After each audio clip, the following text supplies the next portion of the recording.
enfermedades pulmonares del recién nacido.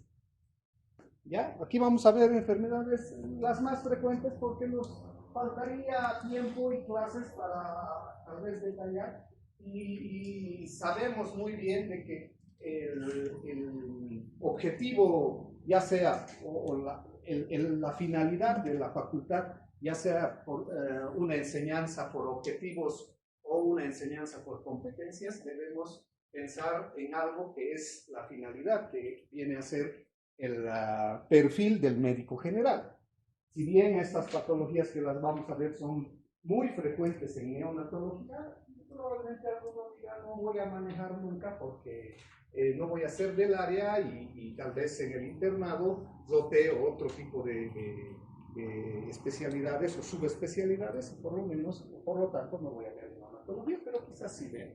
Miren, esto está sacado del Neo Reviews, el 2017, había hecho una clasificación de las enfermedades pulmonares que van desde el síndrome de distrés o de dificultad respiratoria, el neumotórax, las condiciones pulmonares congénitas, el síndrome de aspiración mecónica, la hernia diafragmática congénita, enfermedades cardiopatías congénitas, la neumonía neonatal, la sepsis y los errores innatos del metabolismo. Entonces vamos a ver, fíjense, por orden de frecuencia, el síndrome de dificultad respiratoria, que se llama también enfermedad de membrana laminar. Hace unos minutos yo comentaba con habilidades de que hay una enfermedad que se llama enfermedad hemorrágica por deficiencia de vitamina K, que antes se conocía como enfermedad hemorrágica del recién nacido. ¿Ya? ¿Por qué? Porque son enfermedades que se habían dado el nombre de acuerdo al hallazgo histopatológico. La fibroplasia retrolental era una lesión a nivel de la retina producida por la toxicidad del oxígeno, que no se sabía cómo se producía. Lo mismo pasa con la enfermedad de membrana hialina, porque son membranas hialinas que se presentan en el pulmón, como vamos a ver más adelante, que ahora se denomina síndrome de dificultad respiratoria. Del tipo 1 y del tipo 2, la taquipnea transitoria del recién nacido. Neumonía, sepsis, que son las más frecuentes. Miren, las dos más frecuentes están el síndrome de dificultad respiratoria o enfermedad de membrana hialina y la taquipnea transitoria del recién nacido. Taquipnea, no sé. Donde vayan les van a tal vez obligar a estreptococo neumoniae o estreptococo neumonía. Semántica solamente. No vayan. Aquí está. Taquipnea transitoria del recién nacido. En el componente fisiopatológico de esta enfermedad se debe a una alteración del clearance pulmonar, del aclaramiento pulmonar. Ustedes saben que en el proceso del desarrollo in útero el feto está sometido a una entrada de líquido amniótico por la vía aérea y que se circula por los pulmones y tiene un mecanismo fisiológico para la reabsorción del mismo. Entonces, cuando se presenta la taquipnea del recién nacido, hay una alteración de este aclaramiento pulmonar. Entonces, existe un exceso de líquido pulmonar que produce una disminución de la distensibilidad y eso hace de que el paciente requiera de incremento de la frecuencia cardíaca, lo que denominamos taquipnea, una taquipnea compensatoria. ¿Por qué? Porque está tratando de compensar el intercambio gaseoso con un mayor número de ciclos respiratorios. Hay un colapso bronquial que interfiere con la permeabilidad y hay un atrapamiento aéreo. Entra el aire pero sale con dificultad. Y si entra fácilmente y sale con dificultad, hay probabilidad de que el atrapamiento en las vías respiratorias inferiores en los alveolos sea mayor.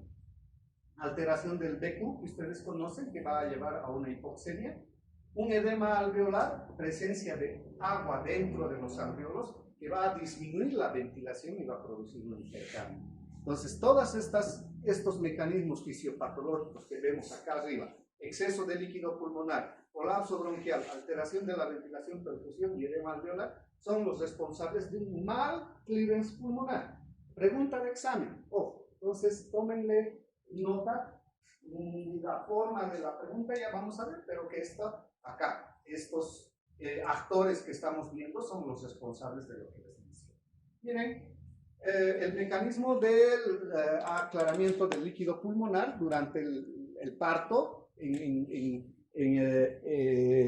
En una etapa anterior se había indicado de que el pasaje del feto a través del canal del parto producía una compresión torácica, porque el canal del parto tiene un diámetro menor y ustedes saben de que hay, por ejemplo, el cabalgamiento de los huesos, ¿no es cierto? O sea, los huesos se van ¿para qué? Para que disminuya el diámetro y puedan atravesar. Y al pasar el tórax, se comprime el tórax y eso exprime los pulmones, y eso hacía de que el paciente elimine el líquido a través de la vía aérea. Eso era el mecanismo que se pensaba en esa oportunidad. ¿Por qué? Porque los pacientes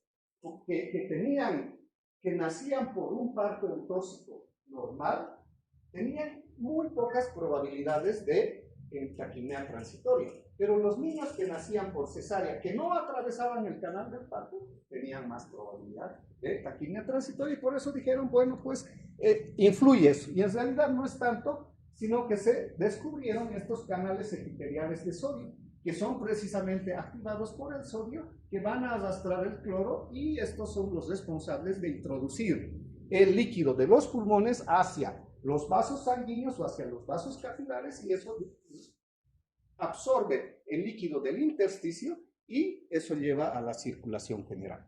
Entonces, estos canales epiteliales de sodio, cuando están disminuidos, son los responsables de la taquimia transitoria del recipiente. Normalmente las manifestaciones clínicas van a aparecer un poco cercano a las 2 horas de nacido. ¿Cómo es que la primera manifestación es quejido? ¿Ya? Quejido, como su nombre indica, es quejarse, se queja. Al respirar, el paciente está con quejido. Y el quejido, ustedes ya lo han debido analizar. Hay aquel que es muy leve, moderado e intenso. El leve es el que apenas es audible, incluso con estetoscopio, ¿no es cierto? El moderado, que lo vamos a auscultar, que lo vamos a escuchar con mucha más cercanía al recién nacido, y el intenso, cuando abrimos la puerta, incluso dentro de la incubadora, el paciente denota quejido y ya lo estamos escuchando. Entonces es una manifestación objetiva que no solo nosotros lo vemos, sino también incluso el personal de enfermería. El quejido unido a la retracción, ya puede ser una retracción supraesternal o intercostal, ayuda al diagnóstico, y obviamente es una manifestación clínica de una alteración en el intercambio gaseoso denominada cianosis, ¿no? Son manifestaciones clínicas. Más adelante vamos a ver cuáles pueden asociarse a estas. Miren la evolución, entre las 6 y 8 horas el cuadro clínico puede agravarse. Pasada el mediodía de haber nacido, hay una rápida mejoría de todos los síntomas, y en los 3 o 4 días puede desaparecer todo, siempre y cuando haya funcionado todo este mecanismo compensatorio que habíamos indicado, la reabsorción de líquido a través de los canales epiteliales de sodio hacia los vasos venosos y hacia el sistema linfático. Si no sucede eso, puede persistir. Y más allá de los 3 días de taquimia, el paciente debe ser reevaluado para evidenciar una probable complicación, la taquimia transitoria. Por eso el nombre, transitoria, no debe pasar más allá de los 3 días, debe ser así, más de los 3 días ya como que es anormal.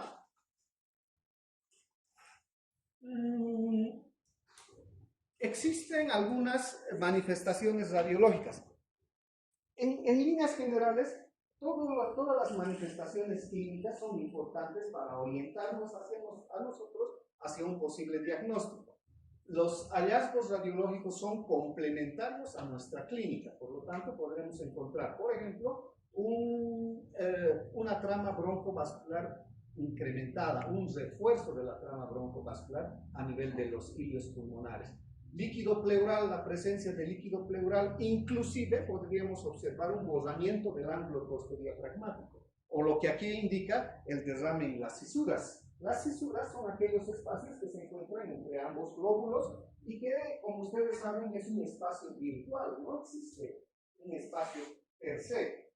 Pero cuando existe el líquido se va separando, y podríamos nosotros ver las cisuras, lo que en radiología denominamos cisuritis. encuentran el término de sisuritis, asocien a taquimea transitoria del recién nacido. ¿Ya? Hiperinsuflación por ese atrapamiento aéreo que les había mencionado anteriormente, y un patrón retículo granular que es muy tenue, muy leve y que necesita de mucha experiencia para diferenciarlo de otro tipo de enfermedades. Ahí está, miren, el reforzamiento de la trama broncovascular. Y si ustedes se fijan, parece como que aquí existiese una sisuritis, creo que más adelante se ve. Y esta ya está en resolución, una taquimea transitoria en resolución. Aquí ya más importante, ¿sí? Con donde ya vemos el reforzamiento e incluso el infiltrado broncovascular. ¿Ya? Y aquí está la sisuritis. Y es muy evidente, así tal cual lo ven ustedes, pueden encontrar la cisura, no solo entre en este caso, el lóbulo superior derecho y el lóbulo medio. Eso es por la presencia de líquido. En ocasiones pueden incluso rodarse los ángulos costodiafragmáticos, como les había mencionado. Ahí está el aumento de las líneas periliares, el aumento de la trama broncovascular. Esto solamente para recordarles qué es lo que debemos hacer nosotros y cómo debemos evaluar a nuestro paciente dentro de las primeras 3 horas de vida. Nunca olvidarse de los antecedentes obstétricos. ¿Sí? Si ha tenido un hijo con el mismo problema, es probable que se repita esto porque hay una tendencia familiar a que se presente de esa manera. La exploración física, les he mencionado, las manifestaciones clínicas son evidentes o necesarias de evidenciar para que nosotros nos orientemos hacia un probable diagnóstico, y eso es la base de la medicina. ¿Ya? Nunca es bueno hacer el tratamiento de la radiografía o del hemograma. ¿Sí? Nosotros debemos hacer el tratamiento del paciente. Eso es lo que denominamos en medicina correlación clínico-laboratorial o correlación clínico-radiológica. Muchas veces nos asustamos y decimos, híjole, 20,000 blancos, y el paciente no tiene nada, no hay fiebre, no hay ningún dato de infección. Entonces con 20,000 hay que darle antibiótico, meropenem, ¿no? Y le damos meropenem 7 días, gastamos un montón de plata. ¿Y qué era? Un error de laboratorio, que era un estrés transitorio del paciente. Entonces, eso entre paréntesis. Pero bueno, aquí están, miren, los exámenes de laboratorio que están asociados a todo lo que habíamos indicado, que nos salen de los antecedentes obstétricos y de la exploración física. La gasometría arterial es necesaria, la radiografía de tórax con esos signos que les he mencionado, la biometría hemática que es sin alteraciones, o sea, no va a traer algo que nos diga, bueno, esto sí es patognomónico de una taquimea transitoria y por lo tanto el hemograma se constituiría en algo importante. No es así, el hemograma habitualmente es normal. Todo ello va a tal vez resultar en el diagnóstico de una taquimea transitoria del recién nacido. Es sencilla, esta enfermedad es la más frecuente. El tratamiento está basado en oxígeno, ¿ya? Oxígeno adicional, ya sea por puntas nasales, ya sea por mascarilla o ya sea por casco cefálico. Dependiendo de, pregunta de examen, dependiendo de la técnica de administración de oxígeno, la FiO2, la fracción inspirada de oxígeno, va a ir aumentando, va a ir variando. No podría yo alcanzar una FiO2 de 26 o 27% si le doy puntas nasales. Quizás pueda llegar tal vez con una mascarilla o con un casco cefálico, donde se concentra mayor cantidad de oxígeno, a mayor presión, a mayor volumen de oxígeno. Ahora les decía en habilidades, ¿quién de nosotros no ha viajado encima de la camioneta a 80 kilómetros por hora y ha tratado de respirar de frente? ¿Sí? Pónganle 5 litros o 6 litros de oxígeno por puntas nasales. Ese fenómeno se está produciendo en nuestro paciente. Entonces él va a estar agitado porque no va a poder coordinar su respiración con la presión intensa que le están dando por las puntas nasales. Entonces, dependiendo de esta técnica de administración de oxígeno, esta famosa FiO2 va a ir variando y va a ir aumentando de acuerdo a la técnica. Eso es importante de conocer. Oxígeno y nada más en taquimea transitoria del paciente. Pasan los 3 días, ojo, ya no es solamente taquimea transitoria del recién nacido, piensen en otra cosa porque no debería durar más allá de los 3. Lo que les había mencionado, la enfermedad de membrana hialina o síndrome de dificultad respiratoria de tipo 1. ¿Sí? Es una dificultad respiratoria secundaria al déficit de surfactante. Esto es frecuente en los prematuros, ¿sí? Uno de los factores de riesgo en este caso es la prematuridad. Mientras más prematuro, más probable de tener enfermedad de membrana. Es inversamente proporcional a la edad gestacional. Menos edad gestacional, más enfermedad de membrana hialina. ¿No? Surfactante. Miren, es un componente que es secretado por los neumocitos del tipo 2. Estos neumocitos del tipo 2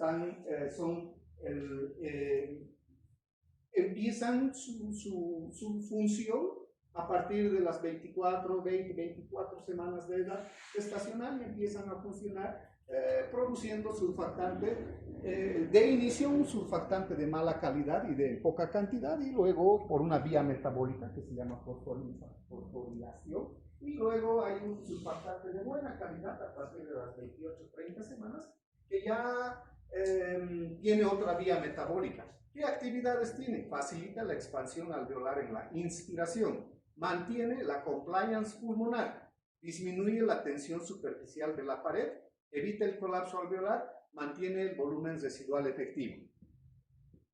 ¿Qué significa? Acabamos de pasar los carnavales, ¿no? Y mi sobrina me ha pedido que le compre una bolsa de globos y ha comprobado si realmente venían 100. ¿Ya? Y sí, venían 100, inflados los 100.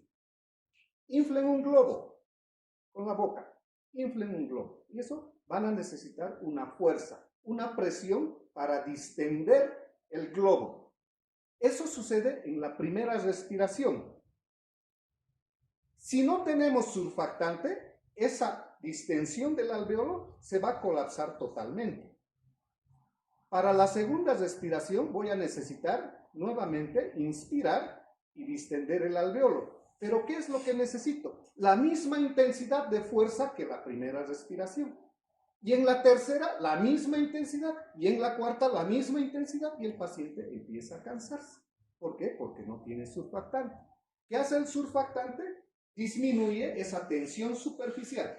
La tensión superficial es aquella presión que trata de mantener las moléculas juntas. Dejen el grifo medio abierto. Va a salir una gotita de agua. ¿Por qué tiene la forma de gotita de agua? Por la tensión superficial. Trata de mantener las moléculas de agua lo más juntas posible. Esa es la tensión superficial. ¿Y qué hace el surfactante? Disminuye esa tensión superficial. El alveolo se distiende en la inspiración, se colapsa en la expiración, pero no totalmente, por la presencia del surfactante.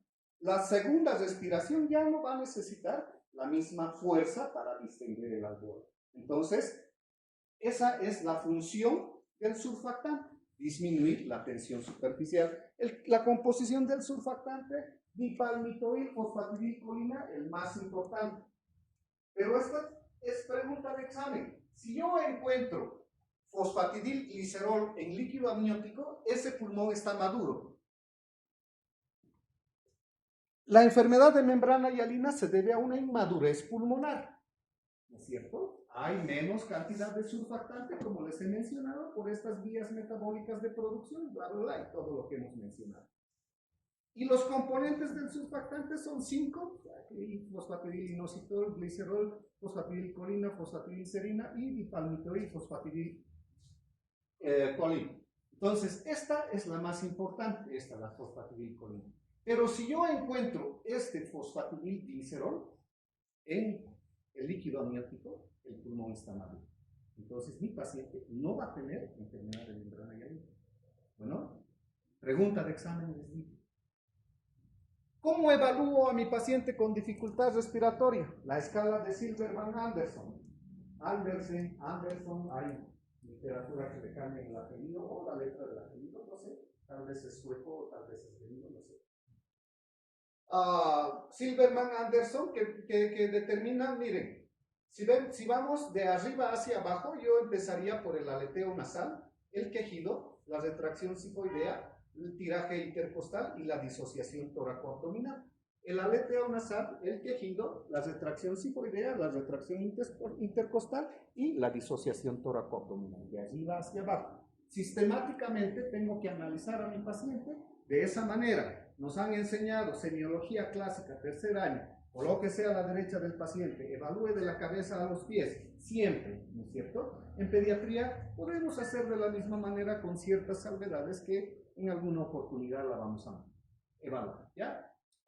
Estos signos tienen una puntuación de 0, 1 y 2, lo mismo que el Apgar, pero el Apgar si tiene 10, paciente vigoroso.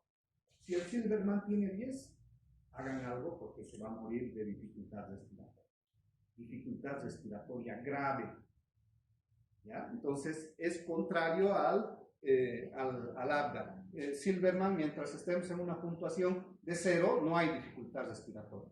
Del 1 a 4 es leve, del 5 al 7 moderada, y aquí falta del 8, 9 y 10, que es severa, una dificultad respiratoria severa. Y tanto en la moderada como, bueno, en realidad leve, moderada o severa, es necesario tomar medidas dependiendo de cómo debemos administrar el oxígeno. Bien, esta enfermedad tiene muchos factores de riesgo. Ya hemos indicado uno de ellos, el más importante, que es la prematurez. El prematuro tiene mayor riesgo de enfermedad de membrana hialina.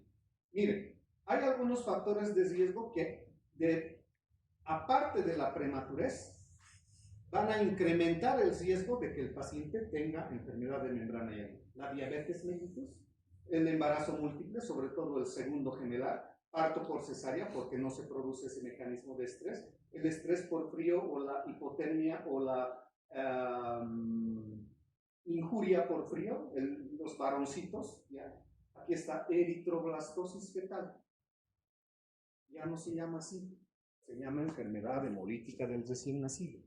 Eritroblastosis fetal se llamaba porque cuando veían al microscopio veían hartos eritroblastos. ¿Qué son los eritroblastos? Precursores de los eritrocitos, o sea, tienen núcleo, son más grandes y que no sé qué, ¿no es cierto? Entonces, hemorragia materna y aquí está la prematurez. Diabetes, ¿por qué la diabetes mellitus incrementa el riesgo?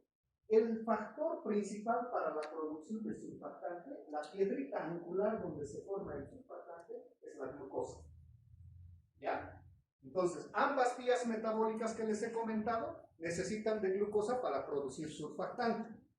La madre que tiene diabetes tiene mayor cantidad de insulina para tratar de meter el azúcar dentro de su sangre, dentro de la célula, dentro de sus células. Pero como la insulina es de un peso bajo, atraviesa la barrera hematoplacentaria y llega al feto. Y baja la glicemia o la glucosa del feto y no se produce surfactante. ¿Por qué el sexo masculino? Porque la testosterona compite en las vías metabólicas de producción del surfactante. Y así nos tardaríamos toda la tarde para esto. Pero bueno, hay algunos factores que reducen el riesgo a pesar de que tenga, por ejemplo, una edad gestacional menor a 32 semanas.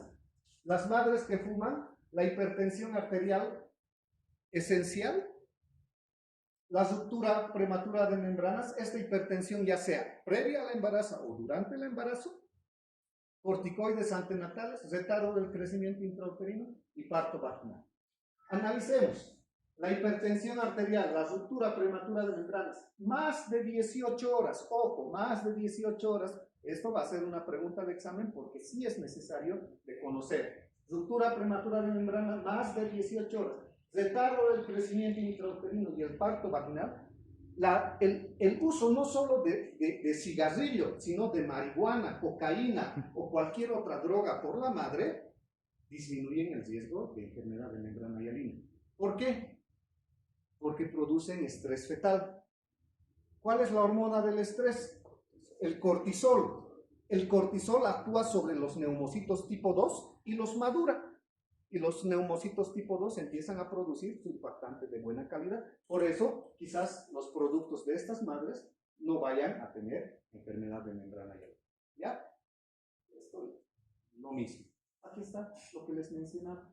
el metabolismo del surfactante, tiene una capa lipofílica, tiene una liberación interesante, se consume, hay la síntesis de novo, que así se denomina porque el surfactante se destruye, pero luego es nuevamente introducido dentro del neumocito tipo 2, en el retículo endoplásmico rugoso se produce, hay liberación de los cuerpos laminares llegan a la membrana, no sé, subespecialidad, pero ahí vemos. Clínica, de ser indicado los signos de dificultad respiratoria, ya les digo y les repito, aleteo nasal, quejidos, retracción sifoidea, retracción intercostal y disociación tóraco-abdominal son los 5 signos de dificultad respiratoria que existen. Esos signos de dificultad respiratoria son clínicos. Hay que diferenciar la dificultad respiratoria de lo que es la insuficiencia respiratoria. La insuficiencia respiratoria es la imposibilidad de realizar el intercambio gaseoso entre el alveolo y los capilares. ¿Cómo se manifiesta? Clínicamente.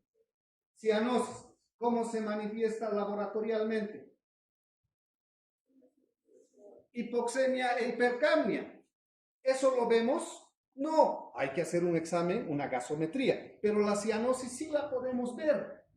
Entonces, la diferencia entre dificultad respiratoria e insuficiencia respiratoria, que en algunas publicaciones las toman como sinónimos, no es tan así.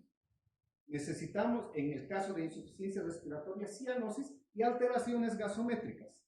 Bueno, eso no se olvide porque sí es necesario conocer. Aquí está lo que les mencionaba, además de algunas otras como la disminución del murmullo vesicular, el diámetro anteroposterior disminuido, porque como ustedes verán, no le entra mucho aire a nuestro paciente porque los alveolos no se descienden del todo. Acá, diuresis disminuida. Eso es importante. Y la diuresis está disminuida no solo en la enfermedad de membrana hialina. Y esto quiero que nos vayamos un poco para atrás, unos minutos para atrás, para recordar lo que es la taquipnea transitoria del recién nacido. La taquipnea transitoria del recién nacido también tiene diuresis disminuida. Y ojo, cuando el niño empieza a orinar más, la dificultad respiratoria desaparece. ¿Por qué? Porque está reabsorbiendo el líquido del intersticio, lo está llevando hacia la circulación y a través de los riñones se está eliminando. ¿No es cierto? Y está fisiológicamente, eso está bien explicado. Entonces, daremos diuréticos.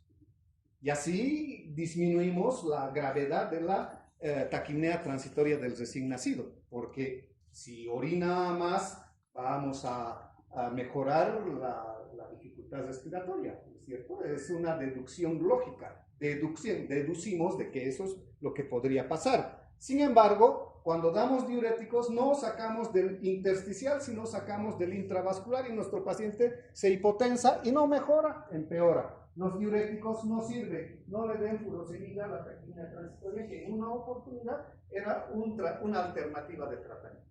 Volvemos a la enfermedad de membrana hialina.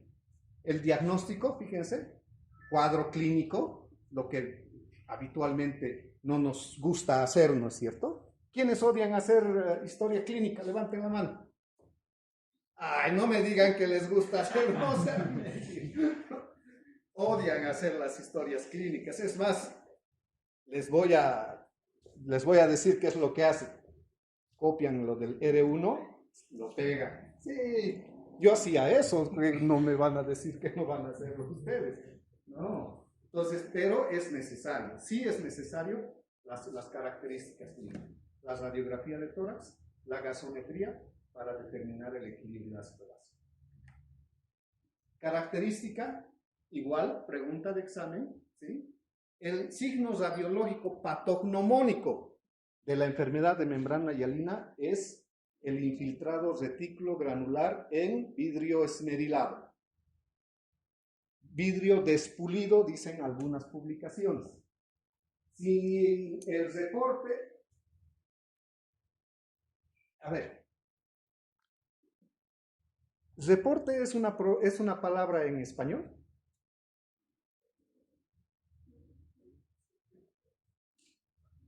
busquen en el diccionario, no existe la palabra deporte, no es una palabra. El informe, el deporte, nos acostumbramos, pero yo siempre he sido de la idea de que el que solo medicina lee, ni medicina sabe. ¿No ve? Entonces hay que saber de todo. El reporte de laboratorio nos puede, de la radiografía nos dice, signo del vidrio esmerilado es igual a enfermedad de membrana hialina. No hay otra. ¿Ya? A pesar de que en la membrana hialina podemos encontrar nosotros el famoso broncograma aéreo. El broncograma aéreo es casi patognomónico de la neumonía en pediatría. Pero en la enfermedad de membrana hialina también encontramos broncograma aéreo. Por lo tanto, broncograma aéreo no es sinónimo de neumonía, porque puede ser también encontrado en un paciente con enfermedad de membrana hialina. Y ojo, si vemos o recordamos nuestra primera diapositiva, había una causa de enfermedades pulmonares del recién nacido que se denominaba neumonía neonatal. Existe la neumonía neonatal. La connatal, la perinatal, la antenatal, eso ya es de la especialidad. Bueno, ahí están, miren, hallazgos. Grado 1, 2, 3, 4, 5. ¿Ya? Infiltrados retículo granular, broncograma aéreo nítido, broncograma aéreo periférico con la silueta cardíaca no definida y finalmente una opacificación general. Cuando la silueta del corazón no se diferencia de el parénquima pulmonar, es grave. Grave. Habitualmente este paciente va a requerir fracciones inspiradas del sistema muy elevadas, 45, 60, 70 de FiO2, que no logramos si no es con ventilación mecánica. Eso quiere decir que nuestro paciente tiene que entrar a terapia intensiva, intubado y conectado a asistencia respiratoria mecánica. Bueno, entonces, si el corazón no se ve o se confunde con el parénquima pulmonar, es muy grave. ¿Cuál es el tratamiento específico? Si la causa es deficiencia de surfactante, el tratamiento específico es surfactante. Y el surfactante hay que administrarle por tubo endotraqueal, ¿cierto? Entonces, la forma sintética y la semisintética, que son las que se utilizan en la actualidad.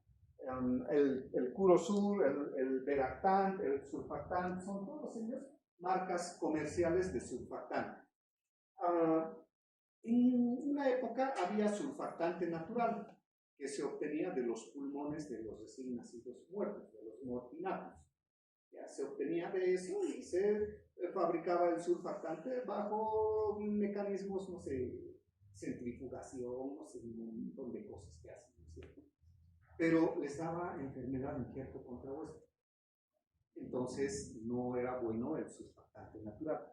Y el surfactante natural es el único que tiene las apoproteínas, ¿ya? Porque el surfactante está constituido por esas fosfolípidos que hemos mencionado y además de las apoproteínas, es un poquito, el 10%. Pero esas tienen una función muy interesante en el metabolismo del surfactante. La semisintética y la sintética no tienen apoproteínas y por lo tanto su actividad no viene a ser como la del surfactante natural. Pero les digo, les dieron surfactante natural hace muchas décadas atrás y hubo enfermedad de injerto contra huésped como una complicación muy importante y ustedes saben que es con riesgo de vida, ¿cierto? Ahí está, miren cómo se administra. A los 20 minutos, miren. La silueta del corazón se confunde con el parénquima pulmonar, grave. ¿Ya? Luego, después de 70 minutos de haberle administrado, ya como que ven ustedes, el surfactante.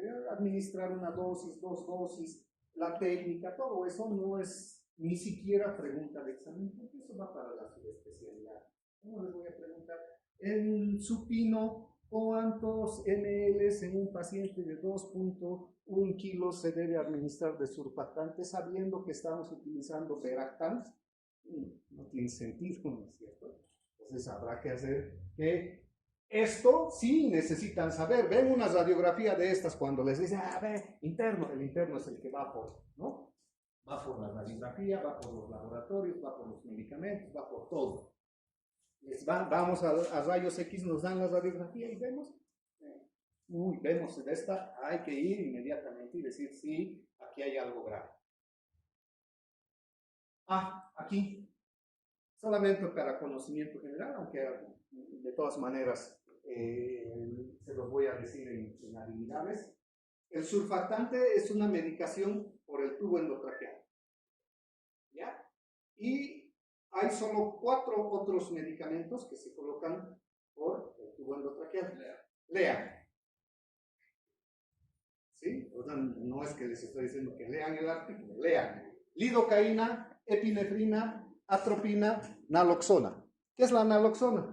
Antagonista de los opiáceos. Antagonista de los opiáceos. ¿Por qué es importante? Porque ya en nuestro medio como que antes era, no sé, pues extremadamente raro ver, ¿no? Un hijo de una madre que consume drogas, ahora lamentablemente es relativamente habitual, ¿no es cierto?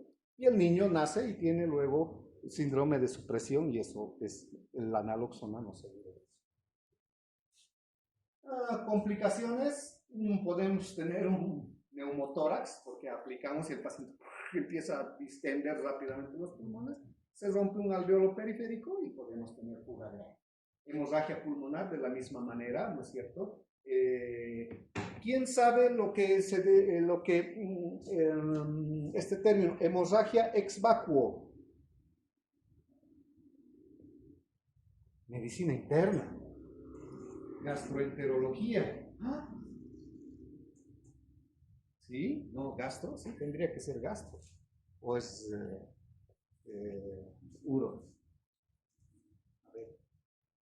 La causa puede ser gástrica o gastroenterológica, pero lo que sucede es cuando el paciente tiene una gran distensión de la vejiga por contenido urinario, se distiende. Han debido ver en alguna oportunidad que incluso llega hasta el ombligo, ¿no es cierto? La vejiga llega hasta el ombligo. Y lo que hay que hacer es drenar a través de una sonda Foley toda la cantidad de orina, pero no se debe drenar de golpe, porque los vasos sanguíneos para esa cantidad de vejiga que se ha distendido están muy distendidos, ¿ya? Vaciamos rápidamente, el vaso sanguíneo trata de volver al tamaño que corresponde y se rompe, y ahí hay la famosa hemorragia ex vacuo. Podría suceder de la misma manera en esto de la hemorragia pulmonar cuando se administra surfactante en nuestro paciente. La hemorragia intraventricular por un incremento de la presión arterial, la hipertensión pulmonar que puede ser primaria o posterior, la displasia broncopulmonar y la retinopatía de la prematurez como consecuencia de la toxicidad por oxígeno debido al tratamiento que nosotros hemos utilizado como coadyuvante en el manejo de la respiratoria, porque hay que darle oxígeno de una u otra manera. Y si utilizamos ventilación mecánica, sí es probable displasia broncopulmonar y retinopatía de la prematurez. Nunca se olviden, cuando hablamos de una enfermedad, vamos a tener complicaciones agudas y complicaciones crónicas. En ambos casos, las agudas y las crónicas van a ser complicaciones agudas locales y complicaciones agudas sistémicas. Las complicaciones crónicas en el caso de la enfermedad de membrana hialina es local, displasia broncopulmonar, y sistémica, retinopatía de la prematurez, porque está en la retina, o sea, en un lugar distante. Entonces, eso nos ayuda más o menos a sistematizar nuestro aprendizaje y se nos hace mucho más fácil aprender las cosas. ¿Preguntas hasta ahí? ¿O está todo claro o no han entendido nada? Nuevamente. Síndrome de aspiración meconial, el famoso SAM. Miren la composición del meconio, tiene todo, ¿sí? Todo, agua, pigmentos biliares, células descamadas, líquido amniótico, células del intestino, mucina, pelo, secreciones intestinales. Lo más llamativo de esto son los pigmentos biliares y además el componente de las enzimas pancreáticas. Más adelante vamos a ver por qué la importancia. Saben ustedes de que hace unos minutos les decía de que existe la circulación del meconio, que a través de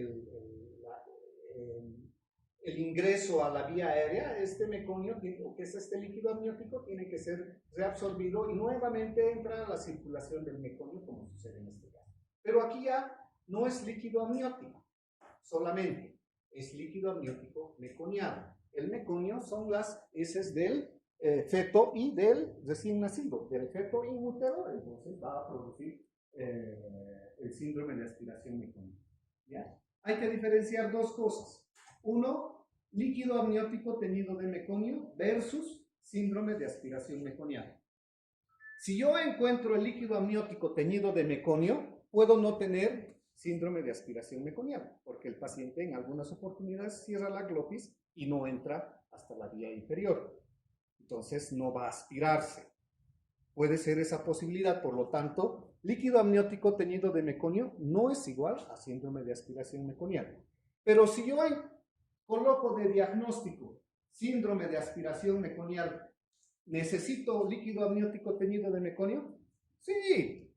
Si colocan líquido claro y después le ponen de diagnóstico, porque tiene una dificultad respiratoria, diagnóstico diferencial SAM, no tiene sentido, ni siquiera como diagnóstico diferencial, porque el líquido era claro. Entonces no podemos una sin otra, pero la otra sin una sí es posible.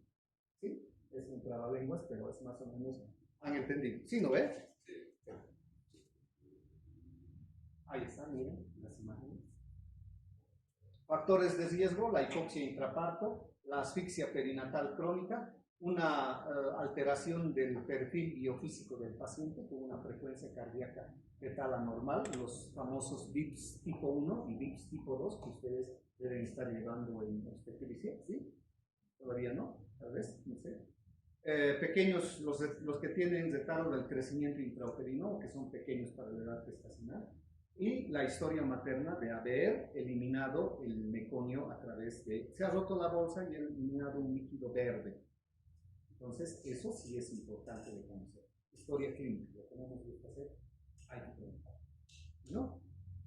Factores de riesgo, lo que les decía, ya, suministro de sangre y oxígeno que recibe el feto va a disminuir. Hay enfermedades de la madre como la diabetes y la hipertensión materna que también pueden ser factores de riesgo para el síndrome de aspiración meconiana. El parto prolongado, el que dura más de 12 horas, también hay mayor riesgo porque el sufrimiento fetal agudo va a producir una liberación del esfínter externo, esfínter anal externo, y se produce la eliminación del meconio in útero y la posibilidad de aspiraciones mayores. Aquí está una diapositiva donde vemos aquí los factores fisiológicos, ¿no es cierto?, que hemos encontrado. El estrés fetal, donde vamos a encontrar todos los factores de riesgo. Líquido amniótico teñido de meconio, aumento del paso de meconio, disminución del aclaramiento de meconio, aspiración. ¿Sí? Ahora, en estos pacientes está el dilema de aspirar o no aspirar. La aspiración de la orofaringe y de la hipofaringe es necesaria para evitar que el contenido que se encuentra en la parte superior de la vía aérea progrese más para abajo. Entonces, utilizaremos una perica de caucho que ustedes conocen y vamos a aspirar eso y eliminar todo lo que se pueda. No tengo la perica, no tengo una, hay que utilizar una gasa con el dedo y ir sacando todo el meconio que se pueda. Eso probablemente no sea una constante, ¿no es cierto? Porque todos los centros, todos los servicios tienen aspiración, sondas de aspiración, pericas y que no sé qué. Pero en algunos lugares, no sé, a ver, Pucarita Chica, no sé dónde será, debe ser lejos, y a veces nos encontramos en ese centro de salud y ahí podemos no tener a disposición, o peor aún, está bajo llave, ¿no es cierto? ¿Y qué hacemos? ¿Quién tiene la llave? La jefa de enfermería. ¿Y la jefa dónde está? En el cafecito. Llámenla. ¿No? La jefa viene. ¿Qué necesita, doctor? La perita. Híjole, la llave está en mi casillero. Sube hasta los casilleros, baja nuevamente. Imagínense cuánto tiempo tardamos. ¿no? ¿Pasa?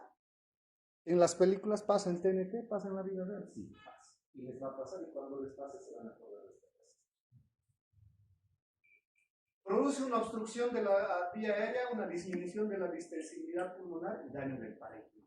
Vamos a ver más adelante, fíjense, obstrucción mecánica, neumonitis química e inactivación del surfactante. Pregunta de examen. Este es el mecanismo fisiopatológico del síndrome de aspiración meconial. La obstrucción mecánica. El meconio, al ser espeso, va a producir una obstrucción de las vías aéreas, donde va a permitir el ingreso de aire, pero la salida va a estar dificultada. Entonces entra y no sale. Por eso es que podemos llegar incluso a producir un neumotórax o un neumonediastema por el atrapamiento aéreo. Si la obstrucción es total, no va a pasar nada. Si la obstrucción es parcial, o sea, no va a pasar nada de oxígeno. No es que no pasa nada, sino no va a pasar oxígeno más allá, y la cianosis va a ser más importante, la dificultad respiratoria va a ser más importante. Pero si hay un mecanismo de válvula, va a haber este atrapamiento aéreo que va a terminar en esto que mencionamos acá. La neumonitis química. Los componentes que tiene el surfactante van a producir una reacción inflamatoria, un proceso inflamatorio con liberación de citoquinas, la interleucina 1 beta, la interleucina 6, el factor de necrosis del tumor alfa, un montón de cosas que van a producir una reacción química que es deletérea para el parénquima pulmonar. Y finalmente la inactivación del surfactante. Los jugos biliares y las enzimas pancreáticas son las responsables de inactivar al surfactante que ha sido liberado y que debería estar alrededor de cada uno de los alveolos.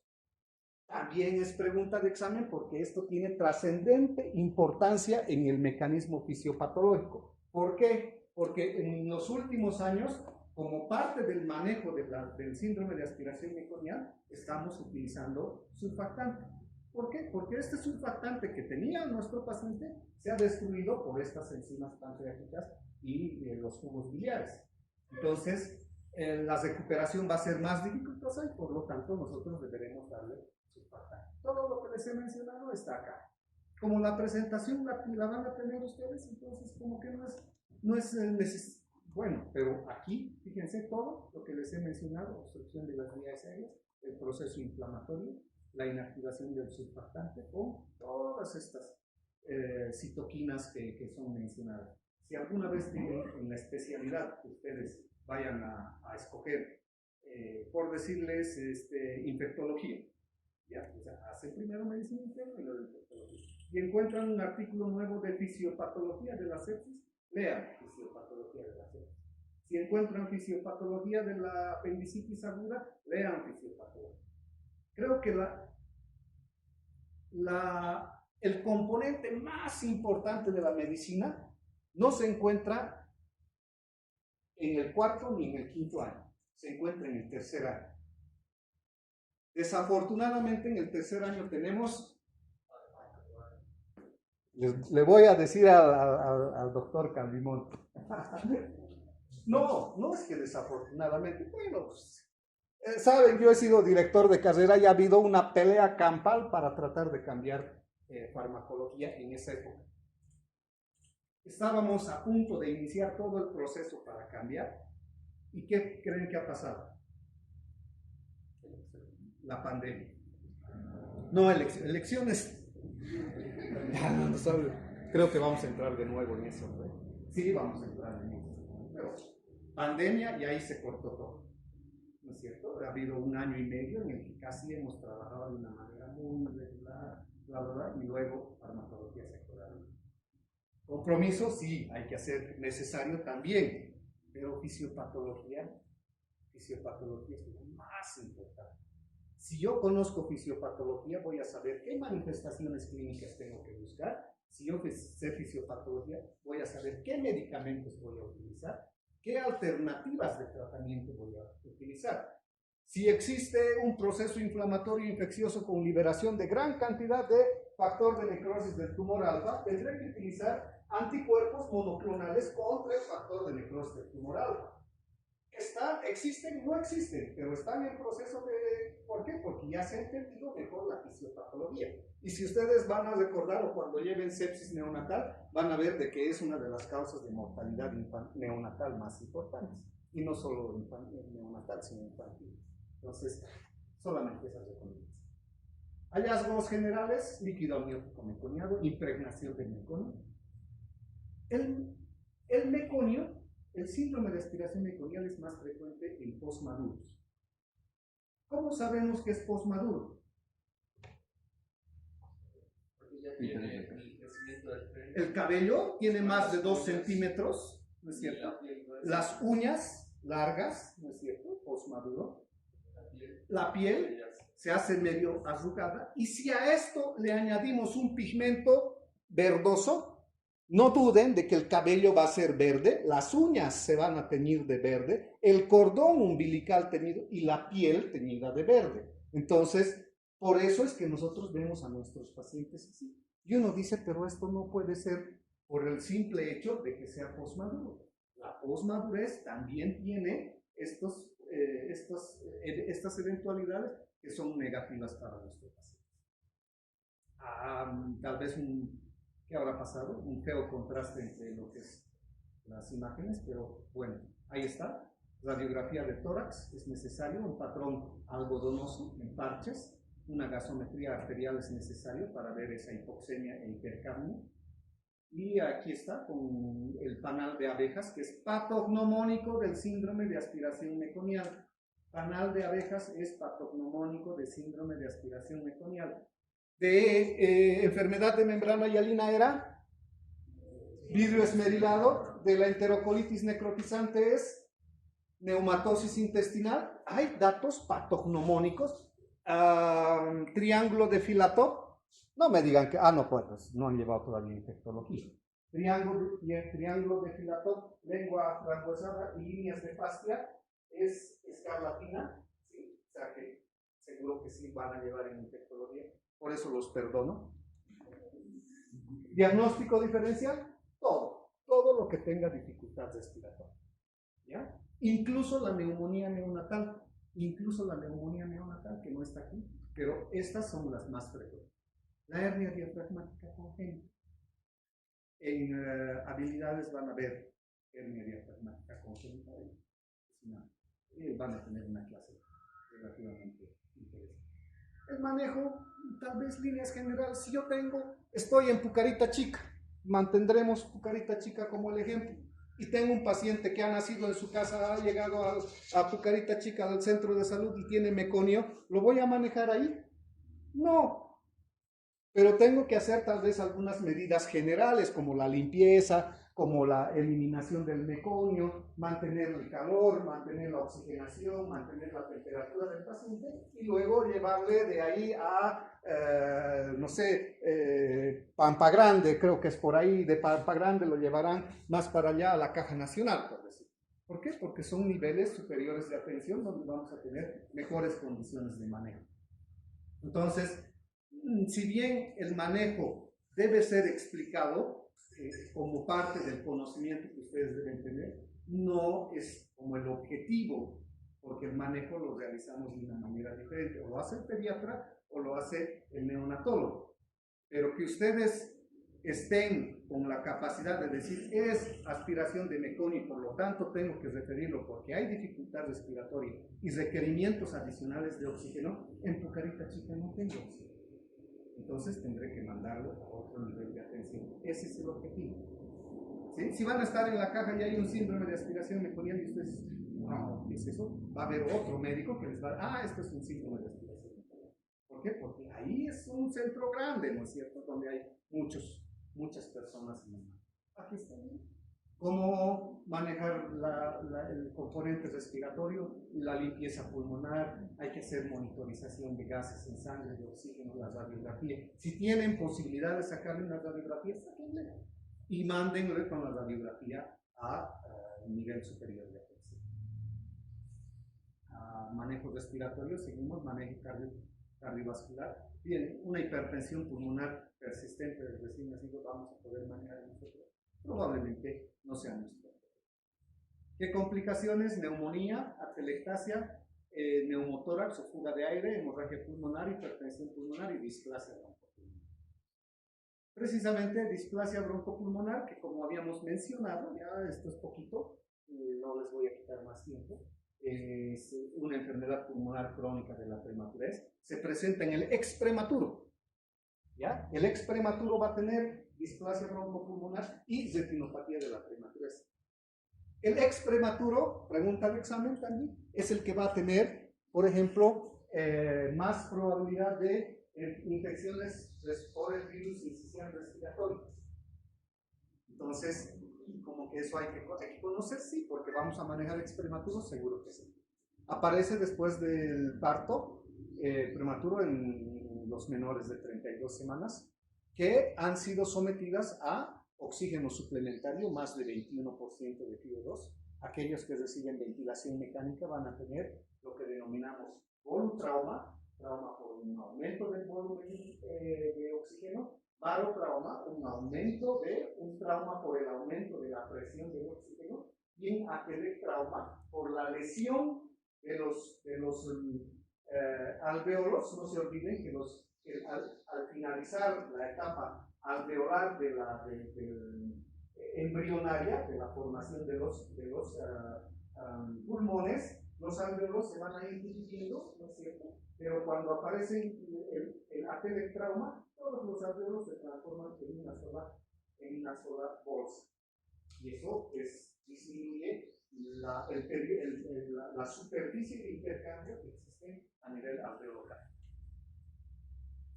Hay una displasia broncopulmonar clásica y hay una nueva displasia broncopulmonar. Esta es la clasificación. Obviamente, con que sepan que hay estos dos tipos de displasia broncopulmonar, como vamos a ver más adelante. Aquí está la nueva displasia broncopulmonar y la clásica displasia broncopulmonar. Esto se debe a que la nueva displasia broncopulmonar se presenta en pacientes mucho más prematuros. ¿Por qué? Porque ya tenemos condiciones tecnológicas para mantener vivo a los pacientes más pequeñitos. Les comento siempre en habilidades que en Estados Unidos era obligatorio reanimar a los pacientes por encima de 500 gramos. Y hasta no hace mucho, unos 10 años, están obligando a reanimar por encima de 400 gramos. 400 gramos significa 22 semanas. Nosotros no hemos llegado todavía a eso, esperemos que ustedes lleguen a eso, ¿no? Cuando ustedes lleguen a eso, manejar tecnología, bla, bla, bla, yo voy a estar en Cancún con una margarita. Esa es la idea. Aquí está el pulmón inmaduro, fíjense, es el mecanismo fisiopatológico que se produce, donde hay una deficiencia en el desarrollo y finalmente se va a producir una alteración de la mecánica alveolar que finalmente va a desembocar en una neovascularización. O sea, va a haber una nueva formación de vasos sanguíneos aberrantes a nivel de los pulmones que no van a estar en un contacto íntimo con los alveolos y por eso es que la dificultad respiratoria es mayor. Fíjense, la clásica y la nueva, aquí está. Entonces, conocer acá de que los cambios histológicos, y yo les pregunté, ¿qué cambios histológicos ven en la nueva displasia broncopulmonar? Flop, ¿no es cierto? Condorito y flop. No les voy a preguntar estas cosas. No tiene sentido. Radiografías, miren, una tomografía computarizada, miren aquí cómo se produce la lesión de la displasia broncopulmonar. Estos niños van a tener requerimientos de oxígeno más allá de los 28 días. Dentro del concepto mismo de displasia broncopulmonar está el hecho de que el niño ya no viene a ser neonato, ¿no es cierto? El neonato es hasta los 28 días, independientemente de la edad gestacional. Entonces, el ex neonato, cuando ya tenga 28 y pase a 29 días y requiera oxígeno, está en el diagnóstico de displasia broncopulmonar. El diagnóstico diferencial con enfermedades pulmonares crónicas de la infancia, miren, aquí está. Todas las que hemos mencionado, ¿sí? manejo del paciente con displasia broncopulmonar, primero es la prevención. Si la causa de la displasia broncopulmonar es colocar a mi paciente prematuro a la ventilación mecánica, ¿cuál es la prevención? Me dicen y nos vamos.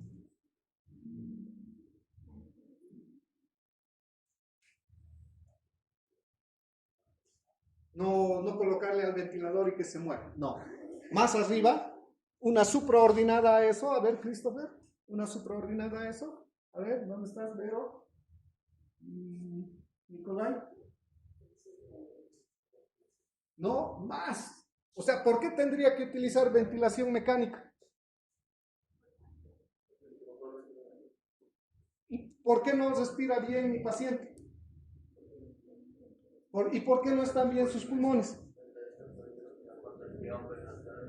Porque es prematuro. Entonces, ¿qué es lo que debemos evitar? Partos prematuros. Y eso lo hacemos con educación en salud. Educación en salud. Ustedes en segundo y en cuarto, primero, segundo y cuarto han tenido oportunidad de manejar poblaciones en las cuales se hace promoción de la salud y prevención de las enfermedades. Es ahí donde debemos nosotros hacer énfasis para que no lleguemos a un parto prematuro. Señora, haga sus controles prenatales. Uno diga, 4 controles prenatales en 9 meses es lo mínimo que debe hacer una mujer embarazada. ¿Habrá alguien que hace menos de 4?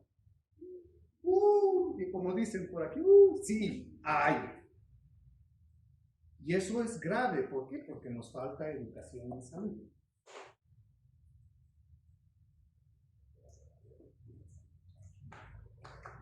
Gracias. Gracias, jóvenes. ¿Preguntas, dudas, algo que quieran saber?